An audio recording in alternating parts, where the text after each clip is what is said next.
Et bienvenue, traileuses, trailers, runneuses, runners, dans ce nouvel épisode du 5 km à l'Ultra Trail, podcast qui partage des conseils pour que vous puissiez courir et atteindre vos objectifs personnels dans la course à pied.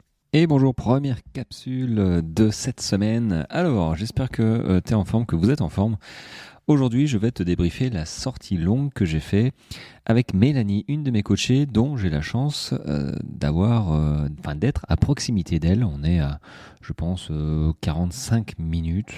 Elle habite pas loin de chez moi, du coup. Donc, j'ai proposé une sortie longue, donc sa sortie longue du week-end, que je l'accompagne. Ce qu'elle a accepté, du coup, voilà, je l'ai emmenée vers chez moi. Sortie longue, voilà, du dimanche matin. Que dire ? Alors, elle prépare un 42 km dans moins d'un mois, donc sortie longue prévue. Faut faire des sorties longues, mais pas trop. Les sorties intensives vraiment longues, faut pas les faire trop rapprocher de ta date de course, parce que tu mets quelques temps à t'en remettre. Comme les week-end shocks, tu veux te faire un week-end shock, c'est-à-dire 2 journées à fort volume. Ne fais pas ça à 3 semaines de ta course parce que tu vas impacter quand même. Ton état physique et il faut que tu arrives le plus frais possible sur ta course. Donc, à prendre en compte aussi son entraînement. C'est pas le tout de faire une sortie longue comme ça, mais elle a fait une séance de côte. J'avais pas spécialement prévu qu'elle fasse sa séance de côte la veille au soir, tu vois. Parce que le soir, il y a que 12 heures de récupération. Donc, faut faire attention. Et après chacun a sa vie, c'est clair, son agenda, elle est agricultrice, ça demande pas mal de temps, donc c'est pour ça que l'avantage d'être coaché, c'est de modifier les séances au jour le jour, c'est ce que je fais. Et du coup, elle se prépare à un 42 km que je suis certain, elle va réussir, j'ai aucun doute là-dessus. Donc sortie longue, vallonnée, finalement elle est sortie quasiment 3 heures. Et je lui ai donné quelques conseils, alors que je vais te partager. J'en ai noté quelques-uns, je m'en suis souvenu quelques-uns. Alors, le conseil qui me revient aussi en descente, par exemple. En descente, quand tu descends, j'entends les descentes un petit peu raides, tu vois, tu mets les pieds face à la pente. Je vais dire toujours, mais très très souvent, ou à l'inverse, peu souvent, tu les mets en travers de la descente.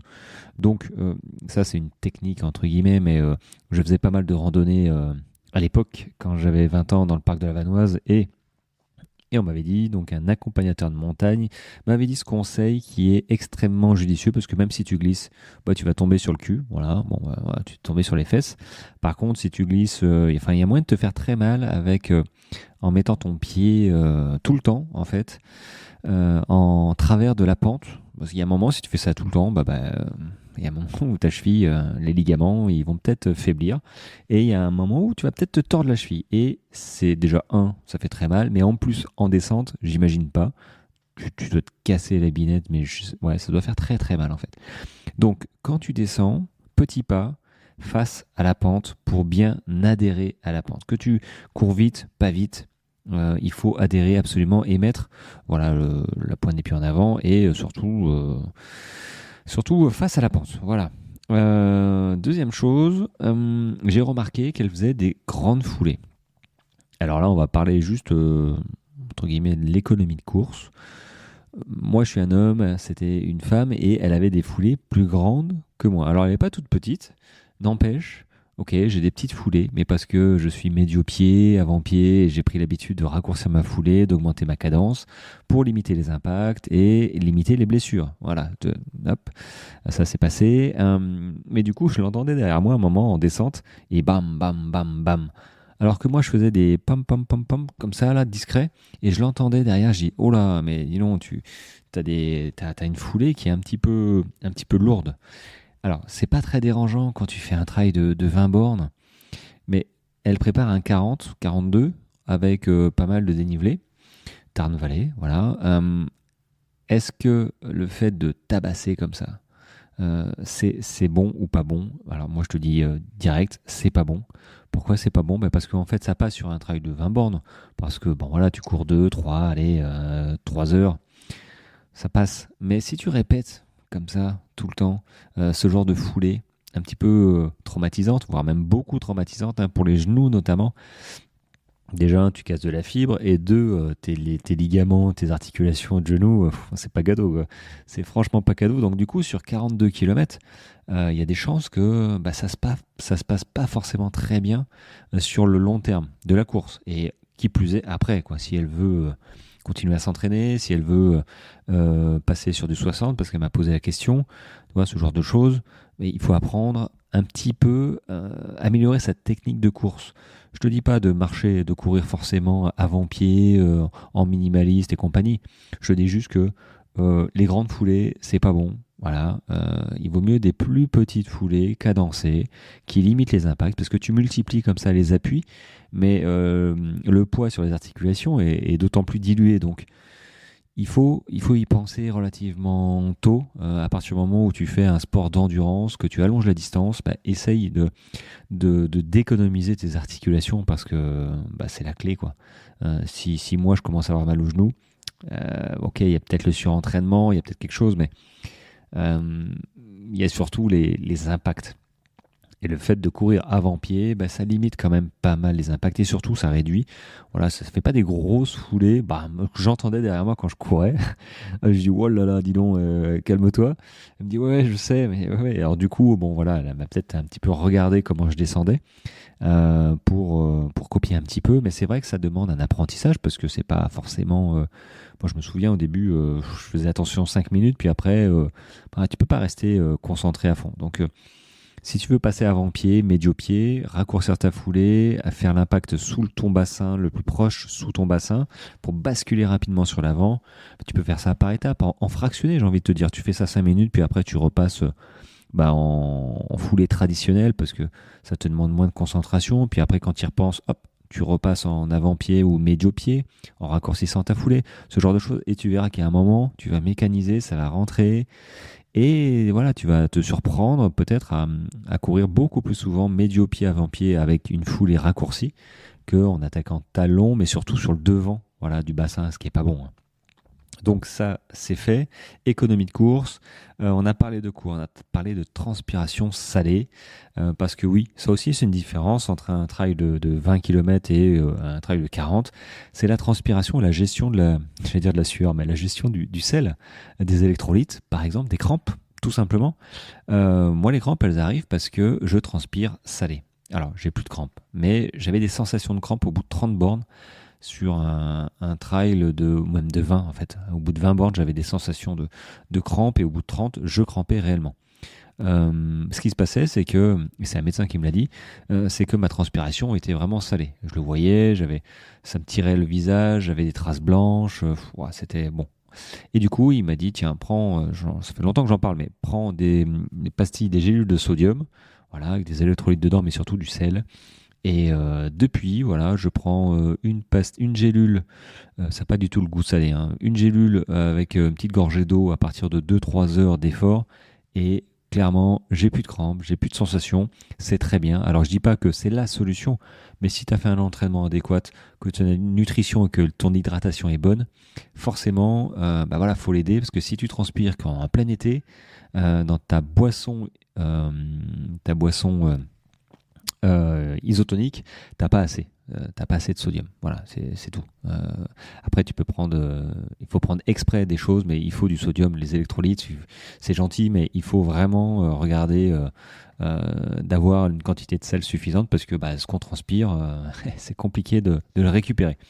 Donc, gestion de la transpiration et des pertes pour les crampes, évidemment, sur les sports d'endurance comme ça, faut les gérer et il faut s'entraîner avant. Donc, il faut tester, voilà, tester des pastilles ou des trucs d'électrolytes. Bref, il faut faire un apport. Pour moi, ça fonctionne très très bien, un apport en sodium, en sel. Deuxième truc, c'est gestion du ravito. Je me suis aperçu elle m'a dit qu'elle avait mangé à sa dernière course il y a un mois. C'était un 23 km. Elle avait mangé des pâtes de fruits tout le long. Alors les pâtes de fruits, c'est bon. Ça marche sur, on va dire, une petite course, sur 2-3 heures. Mais à la longue, des pâtes de fruits, c'est hyper sucré. Et il y a un moment où ça va pas passer. Ton estomac, il va te dire, j'en veux plus.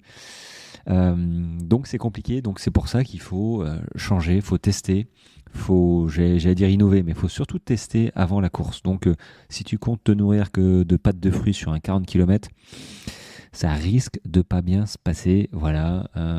Autant tu peux manger des gels pendant 40 km.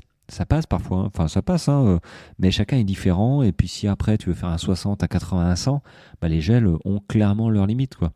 Ton tube digestif a ses limites. Donc c'est un petit peu compliqué et c'est bien de du coup trouver d'autres alternatives pour avoir plusieurs options. C'est surtout ça et c'est ce que je suis en train de regarder, c'est de trouver plusieurs options de nourriture pour varier. Et voilà, s'il y a un truc qui passe pas, peut-être que la compote passera. Si la compote elle passe plus, peut-être que l'autre machin, il passera. Tu vois, ce genre de choses. Mais dans tous les cas, il faut tester en sortie longue. Alors, de quoi on a parlé? Elle m'a posé la question de la différence entre une prépa de 40 et potentiellement un 60 km. Je lui dis aucune. Bon, c'est vrai que si tu t'entraînes pour un 40, tu dis tiens, je ferai un 60. Ok, tu t'es entraîné pour un 40, pas pour un 60. Mais du coup, la différence, ce serait quoi? Ce serait, à mon sens, alors est-ce que le volume hebdomadaire de kilomètres en semaine changerait? Allez, je te dirais que si tu fais 50 bornes sur une semaine, t'es bien. Pour préparer un 40, préparer un 60. Je veux dire, t'es bien, ça va. Maintenant, la clé, c'est de stresser le corps, de le rapprocher au plus près de l'effort que tu vas lui faire subir, hein, sur un 60 km. Donc, c'est quoi l'effort? C'est du dénivelé et surtout de l'endurance. Donc, les sorties longues deviennent des sorties rando-course. Voilà. Et avec, là, pour le coup, vraiment un week-end choc. C'est-à-dire, le samedi, tu fais 30 bornes, le dimanche, tu fais 30 bornes. Voilà. Avec du dénivelé, ça pique. Voilà, tu mets un petit peu de temps à t'en remettre, mais au moins, tu progresses comme ça. Et ton corps a déjà été stressé. Et quand tu vas faire ton 60 km, ok, ça va être de l'endurance. Ton corps sera moins surpris, aura eu le temps de s'adapter. Par exemple, tu vois, la deuxième journée sur un week-end choc, tu es déjà entamé. C'est bien l'objectif, hein, c'est d'être déjà un petit peu entamé pour voir qu'est-ce qui craque en premier. Noter un petit peu, tiens, j'ai plutôt mal là, les cuisses, elles ont bien ramassé. Tu es déjà en condition de course, que ce soit sur un ultra longue distance ou une course de 60, 80, 100. Il faut les week-end chocs, pour moi, sont vraiment essentiels pour se mettre en condition déjà de course et surtout en condition de fatigue. La deuxième journée, c'est là où tu te dis, moi je me dis à chaque fois la deuxième journée, ah oui c'est vrai, un ultra là comme ça, ça me rappelle des souvenirs. Ouais, j'ai mal aux articulations des chevilles, j'ai les jambes fatiguées, tu vois, ce genre de choses. Tu peux pas le deviner, il faut le revivre en fait, et autant le revivre en entraînement que sur la course, parce que pour le coup c'est un peu trop tard, mais surtout ça permet au corps de s'adapter suite à tous les traumatismes que tu as fait subir pendant ce week-end choc. Donc la différence, c'est que oui, sur un 40 km, ok, sortie longue, 2, 3, 4 heures, ok, ça passe, 5 heures, hein. Mais maintenant sur un 60 km, moi je te conseille déjà, sortie longue, de faire des rangs de course 2, 3 fois, et puis de te prévoir, donc rang de course 5, 6, 7 heures, cool, rando course, quoi. Comme si tu étais en course, tu cherches pas à aller vite, tu cherches à durer et à être bien. Marcher en montée et courir en descente et sur le plat. Et de te caler avec au moins un week-end choc, voilà, pour te fatiguer, mais au maximum un mois avant ta course, parce que oui, je l'ai dit, ça fatigue. Et si tu arrives un petit peu entamé sur ta course, c'est un peu con. Voilà, si tu fais ça 3 semaines avant la course, c'est trop tôt, ou trop tard, c'est toi qui vois, mais c'est trop près de la course. Donc voilà, la différence, elle n'est pas énorme, mais c'est des petites séances clés à mettre dessus. Voilà, c'était la petite capsule, moins de 15 minutes, je m'améliore. Petite capsule pleine d'enseignements. Enfin, je pense que ça peut te servir parce que c'est vraiment des conseils pratiques que tu peux mettre en pratique. C'est le cas de le dire, hein. En tout cas, merci à toi qui me suis, hein, toujours. Que dire? Que si tu as besoin d'être coaché, d'être accompagné pour te remettre en forme ou un objectif de cette année, sache que des places se libèrent parce que, voilà, par exemple, ce week-end, j'ai 2 personnes qui ont fini leur course, enfin qui ont fini leur accompagnement parce qu'elles ont validé leur course. J'ai même un podium dans sa catégorie. Voilà, je suis plutôt hyper content. Comme elle d'ailleurs, elle est hyper contente. À 27 km, elle a fait un podium de sa catégorie, donc ça c'est chouette. Et une autre personne qui a terminé sa course. Voilà, 26 ou 27 km aussi, donc c'est des belles courses, hein, faut pas, mais ça demande la prépa et elles n'étaient pas en confiance et bah voilà, de bonnes séances avec un accompagnement de proximité, hein, je le dis, hein, moi toutes les semaines, tous les jours quasiment, parfois, bah, à chaque séance, elles m'envoient leur impression et puis quand ça va pas bien, bah, j'adapte les séances. C'est bien ça le principe d'un coaching, c'est pas on se revoit dans un mois et puis on fait le point. Non, non, t'as craqué. Donc voilà, si jamais tu as besoin de préparation, bah écoute, tu prends contact avec moi et je t'enverrai un lien pour te renseigner ou sinon tu les trouves directement sur le podcast et sur Instagram, ma bio. Voilà, voilà. Sur ce, les amis, moi je vous souhaite un bon début de semaine et oui, une bonne récup pour les nouveaux marathoniens et même les anciens marathoniens et on se retrouve demain. Voilà, en forme. Allez, ciao, ciao.